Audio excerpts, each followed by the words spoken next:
everyone, welcome back. I'm nutritionist and founder of AKF Transformation Programs, and in today's video I'm going to talk about sugars. Sugar से related बहुत सारे misconceptions हैं, जैसे कि sugar हमारे लिए बहुत ज़्यादा नुकसान करती है। शुगर असल में है क्या, शुगर के सब्स्टिट्यूट्स क्या है, शुगर हमारी बॉडी में क्या असर डालती है, क्या बाय। तो इस वीडियो का पर्पस यही है कि इस वीडियो के एंड में आपको ये पता चल जाए कि आप कितनी sugar on a daily basis ले सकते हैं, आपके लिए क्या सब्स्टिट्यूट्स हैं अगर आपको शुगर का ऑल्टरनेटिव चाहिए, एंड आपको एक्चुअली में पता चल जाए कि फूड लेबल्स शुगर के किन किन नामों से आपको शुगर सेल करते हैं और पैकेट पे नो शुगर लिखते हैं। इस चैनल पे मेरी यही कोशिश रहती है कि आपको मैं हेल्दी लाइफस्टाइल से रूबरू करा सकूं। तो अगर आपको इस तरह का कंटेंट देखना पसंद है तो आप मुझे सब्सक्राइब कर दें, which will help me know that you like my content and it will push me to produce more content. अगर आपको मुझसे personal one on one consultation लेना है और मेरे AKF ट्रांसफॉर्मेशन प्रोग्राम्स को ज्वाइन करना है, नीचे दिए गए नंबर पे आप कांटेक्ट कर सकते हैं, जहां से आपको सारी प्रोसेसेस, जहां से आपको सब कुछ पता चल जाएगा कैसे आप मेरे साथ अपनी हेल्थ जर्नी शुरू कर सकते हैं, या इस आई बटन के लिंक पे भी क्लिक करके आप डायरेक्टली व्हाट्सएप सपोर्ट से बात कर सकते हैं, जिसपे आपको पता चलेगा कि हमारे क्या क्या वेरियस ट्रांसफॉर्मेशन प्रोग्राम्स हैं। Now with all that aside, अब हम बात करते हैं शुगर। शुगर असल में है क्या, क्यों हम शुगर को इतना विलनाइज करते हैं। Sugar is a simple carb. बहुत सारे लोगों को शायद ये नहीं पता होगा कि शुगर एक तरह का कार्बोहाइड्रेट होता है। It is a simple sugar, it is a simple carb, और इसका ग्लाइसेमिक इंडेक्स होता है 100। ग्लाइसेमिक इंडेक्स असल में आपको ये बताता है कि आपकी बॉडी का शुगर रिस्पॉन्स क्या होने वाला है कोई फूड को खाते ही। तो हर फूड का अलग अलग ग्लाइसेमिक इंडेक्स होता है, शुगर का 100 है ग्लाइसेमिक इंडेक्स।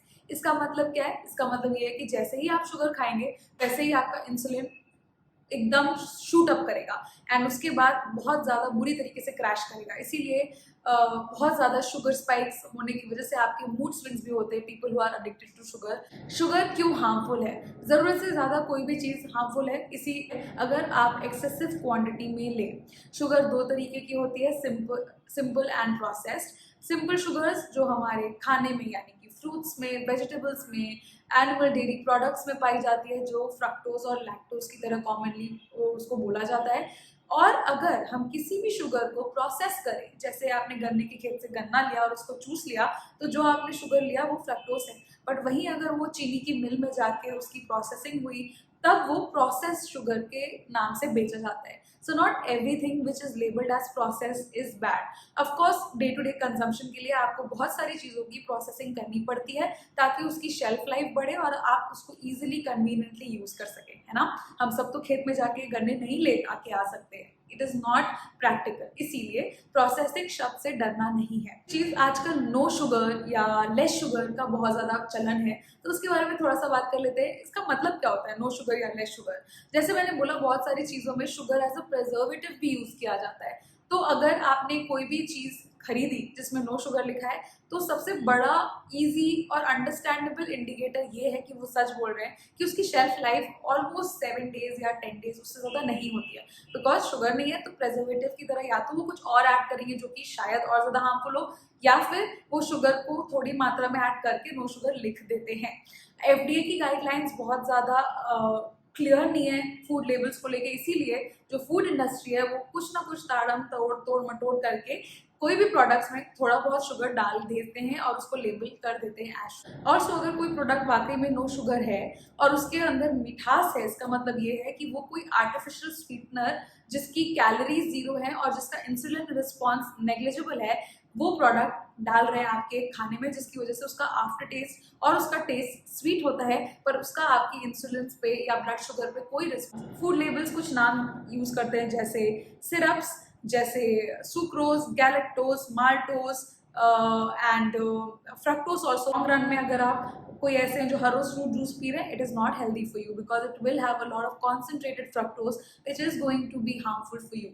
ना हार्मफुल, मैं बार बार बोल रही हूँ हार्मफुल। तो अब बात करते हैं क्या क्या हार्म हो सकते हैं जब आप बहुत ज़्यादा शुगर इस्तेमाल करते हैं। तो आपका HDL यानी कि हाई डेंसिटी लाइपोप्रोटीन का लेवल्स जो है वो कम होने लगता है, आपका LDL यानी कि लो डेंसिटी लाइपोप्रोटीन का लेवल बढ़ने लगता है, आपको टाइप 1 टाइप 2 डायबिटीज हो सकती है अगर आप बहुत ज़्यादा शुगर कंज्यूम करते हैं, आपको कोलेस्ट्रॉल का इशू हो सकता है, ओबेसिटी के शिकार हो सकते हैं। So this is what I mean by harmful. और हर चीज़ ज़रूरी नहीं है कि आपका वजन 1-2 किलो बढ़ाए इसी वजह से वो हार्मफुल है। एक्चुअली में आपकी इंटरनल हेल्थ कैसी है उसके ऊपर बहुत ज़्यादा फर्क पड़ता है किसी भी प्रोडक्ट का कंजम्पशन का। ये सारी जो मैंने चीज़ें बताई वो ज़रूरी नहीं है कि सिर्फ शुगर ही आपके लिए हार्मफुल है। डिजीजेज जो मैंने आपको बताई वो सिर्फ शुगर से नहीं होती है, बट शुगर एक कारण हो सकता है इन सारी चीज़ों का। इसीलिए आपको अपना शुगर इनटेक और शुगर का कंजम्पशन को वॉच में और चेक में रखना पड़ेगा। मैं अपने क्लाइंट्स को बोलती हूँ कि वो डेली अगर 1 टीस्पून शुगर मॉर्निंग में अपनी चाय में और 1 टीस्पून शुगर इवनिंग में अपनी चाय में लेते हैं, तो इसका मतलब ये नहीं है कि उन्होंने सिर्फ उतना ही शुगर कंज्यूम किया है। हम अगर ब्रेड इस्तेमाल कर रहे हैं, हम अगर व्हीट इस्तेमाल कर रहे हैं, हम अगर फ्रूट्स एंड वेजिटेबल्स इस्तेमाल कर रहे हैं, तो उनमें भी शुगर होता है। इस चीज़ का आपको विजिलेंटली ध्यान रखना पड़ेगा। आप half tea spoon sugar in the morning and half tea spoon sugar in night बिल्कुल ले सकते हैं। और हर मील के बाद अगर आप वॉक करेंगे तो एनी विच वेज आपका ब्लड शुगर थोड़ा सा स्टेबलाइज हो जाएगा।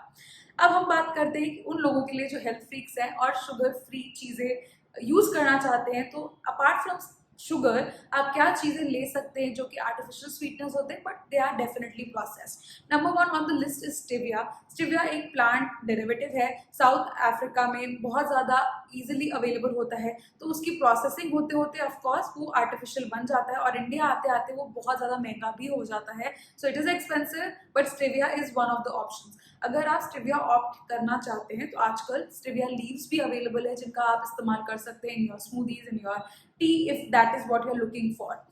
दूसरा ऑप्शन जो है वो है xylitol।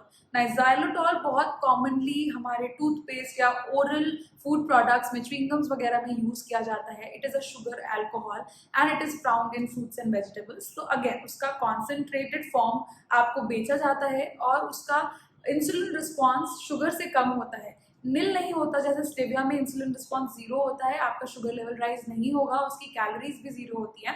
xylitol is 40 to 45% less calorie dense as compare to sugar और उसका जो इंसुलिन रिस्पॉन्स होता है वो कम होता है। लाइक आई सेड 0 नहीं होता, कम होता है।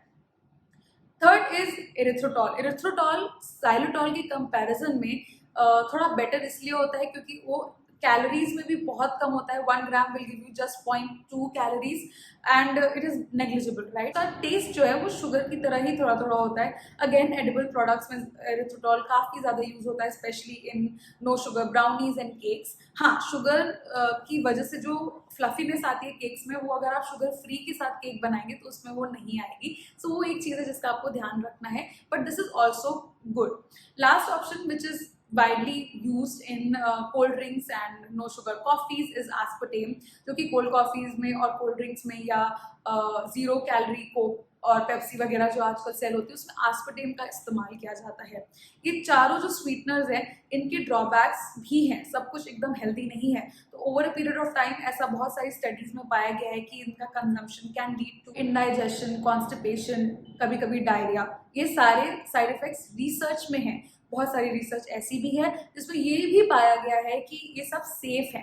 FDA के अकॉर्डिंग अगर बात करें तो स्टेविया अभी भी अप्रूव नहीं है, यूज करते हैं लेकिन अप्रूव नहीं है। xylitol, erythritol and aspartame are approved because they are already being used in food industry as per se। Stevia अभी इतना ज़्यादा स्टडीड भी नहीं है बिकॉज रिसेंटली उसके बारे में रिसेंट का मेरा मतलब है 10-15 साल हो गए, बट फिर भी उस पर स्टडीज अभी भी ज़्यादा आने जा रही हैं। aspartame is the most research and 90 countries में इसको ऑलरेडी एज अ आर्टिफिशियल और 0 कैलोरी स्वीटनर यूज किया जाता है। तो ऑल इन ऑल इस वीडियो का क्रक्स क्या है? इस वीडियो का क्रक्स है कि आप कोई भी चीज़ मॉडरेशन में यूज़ करें। जस्ट बिकॉज एरिथ्रोटॉल और xylitol या स्टेविया आप यूज़ करें उसको भर भर के इस्तेमाल ना करें। एंड अगर आप शुगर पेशेंट नहीं है तो आपको ज़रूरी नहीं है कि आप स्विच करें टू एन आर्टिफिशियल स्वीटनर। आप नॉर्मल प्रोसेस वाइट या ब्राउन शुगर जो भी आपके लिए अच्छा आपको लगता है वो यूज़ कर सकते हैं। Half tea spoon. उसके साथ साथ फ्रूट्स में भी काफ़ी शुगर होती है तो आप वो ले सकते हैं। मिल्क में भी काफ़ी शुगर होती है वो आप वो ले सकते हैं। बट फ्रूट्स और मिल्क का बेनिफिट ये है कि शुगर के साथ साथ आपको बहुत सारे न्यूट्रिएंट्स भी मिलते हैं। जैसे अगर आप फ्रूट ले रहे हैं तो आपको vitamin C, vitamin A, calcium, fibre, ये सब कुछ मिलेगा। अगर आप दूध पी रहे हैं तो आपको अगेन कैल्शियम मिलेगा, आपको प्रोटीन मिलेगा, उसके साथ साथ आपको शुगर मिलेगा। So it is beneficial. Raw sugar, जो प्रोसेस शुगर है, वो कम से कम कंज्यूम करें। शुगर आपकी बॉडी में ऑक्सीडेटिव स्ट्रेस भी क्रिएट करता है, जिससे अर्ली साइंस ऑफ एजिंग भी आ सकते हैं, रिंकल्स आ सकते हैं। सो इसीलिए एक्ट्रेसेस वगैरह, उनकी स्किन एकदम फ्लॉलेस होती है, because most of they have no sugar diet, तो नो प्रोसेस शुगर। तो फ्रूट्स एंड वेजिटेबल्स से वो लेते हैं और ऐसे शुगर नहीं लेते। अगर लेते भी है तो वंस इन अ वीक किसी चीट मील में या ट्रीट मील में ले लेते हैं, दैट्स इट। सो ये आपकी को भी कोशिश करनी है, लिमिट योर शुगर इनटेक। अगर आप डायबिटिक या आपको जेस्टेशनल डायबिटीज, यानी कि if you are pregnant and you are suffering from higher insulin levels, या आपको type 1 diabetes, type 2 diabetes, pre diabetic हो आप, तो आप ये सारे आर्टिफिशियल स्वीटनेस की तरफ जाओ। हेल्दी लाइफस्टाइल के लिए, वेट लॉस के लिए सिर्फ शुगर कम करने से कुछ नहीं होगा। You have to sacrifice a lot, you have to maintain a better health overall as well. सिर्फ एक चीज हटाने से आप अपनी फिटनेस गोल्स को अचीव नहीं करेंगे, सो जरूरत नहीं है उसकी। मेरा ये मानना है कि अगर आप लिमिट में शुगर इस्तेमाल करते हैं, it's not going to harm you. मैं ऑन अ डेली बेसिस, जैसे मैं चाय पीती हूँ तो मैं उसमें शुगर नहीं लेती, फिर वीकेंड पे मैं शुगर लेती हूँ। So this is how my relationship with sugar is. But on a daily basis I have 2 servings of fruit, which helps me suffice my insulin levels as well. Insulin सिर्फ और सिर्फ sugar, like I said, it is a simple carb. तो और भी बहुत सारे carbohydrate sources जो हम पूरे दिन में लेते हैं उससे भी ट्रिगर होता है। तो सिर्फ sugar is not going to harm you, so don't actually villainize sugar. Okay, all in all, crux of the video is कि आप मेंटेन करें एक decent quantity. With that I come to the end of this video. It is more of a chatty informative video. I hope आपको तो idea हो गया होगा कि आपको अपनी जर्नी में क्या चाहिए और आपको क्या ज़रूरत है to meet your goals. And if you do have any questions related to sugar, comments में मुझसे पूछ सकते हो वो सवाल, and I will get back to you in the comments itself. With that, I wrap up this video. I'll see you guys in the next one. Until then, stay fit, stay happy, stay healthy. Goodbye.